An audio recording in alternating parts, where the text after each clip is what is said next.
Hi mga Sai, ug mayong adlaw sa inyong tanan. Sa bitaw, nagbabasa din ako ng comment, kaya lang minsan sobrang busy ng buhay ko dito.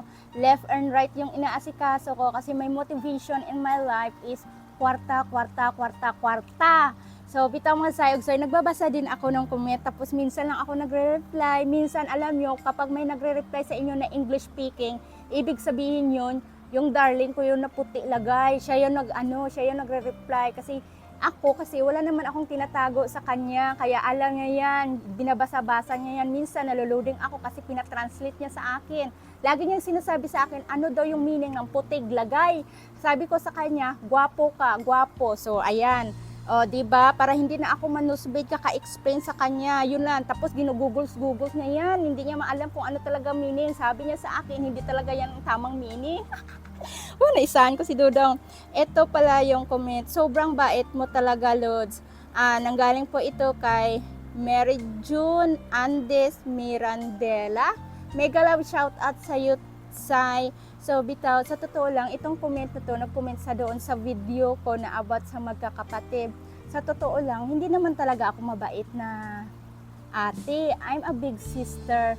So, nasa point lang talaga ako na alam ko yung feeling na kapos ka, alam ko yung feeling na nangailangan ka kasi nararanasan ko din yan. Kasi sa totoo lang, mayroon ako mga kapatid na pinaaral.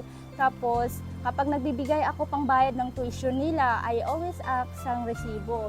Hindi porket na hindi ako nagtiwala sa kanila, malaki yung tiwala ko sa kanila pero gusto ko lang talaga malaman na kapag nagbibigay ako ng pambayad ng tuition fee nila, nababayad. So, yun yung talaga yung proof sa akin, yung resibo. And shout out pa sa aking mga kapatid na dyan, na hindi ko na i-mention. Yung isa, naalala lang ako kapag may kailangan siya.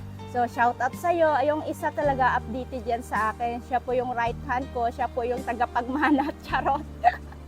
Hello, shout out. By the way, mag-graduate na sa this year. And I wish sana maka-attend ako sa graduation niya. Sabi niya June yung graduation niya, pero I'm not sure, 'di ba? Sobrang busy ko lang, di ko alam kung maka-attend ako, pero gusto ko talagang mag-attend. Syempre maging proud tayo.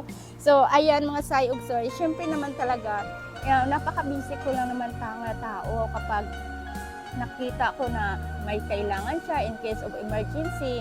Yes, nagbibigay ako, pero hindi talaga ako nagbibigay na yung panglakwat siya lang, pangbili ng ganyan, hindi. Kasi lagi kong ini-explain sa kanila na mahirap maghanap ng pera, lalo na dito sa ibang bansa. Yung akala ng iba kapag abroad ka, marami ka ng pera. Yung akala ng iba, ang sarap-sarap ng buhay namin dito sa abroad. Hindi. Kumakayod din kamo, dili mabangbang yung sakripisyo dito, lalo na sa mga kababayan nating OFW. Lalo na kapag may kapatid kayo or magulang nyo nasa abroad, lagi nyo silang kakamustahin. Hindi yung kakamustahin nyo lang sila na may kailangan kayo.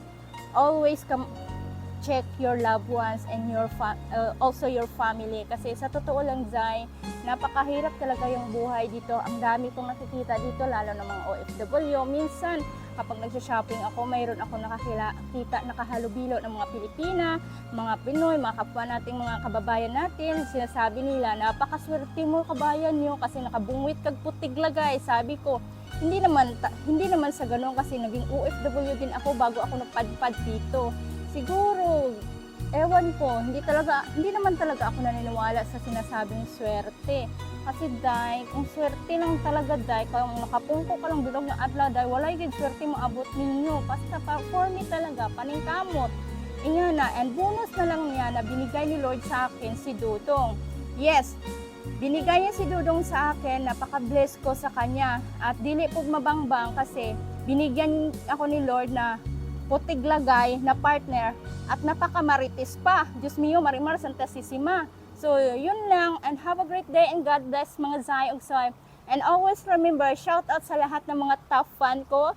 Lagi pa rin akong mamimili na mabibigyan natin ng lakas every month.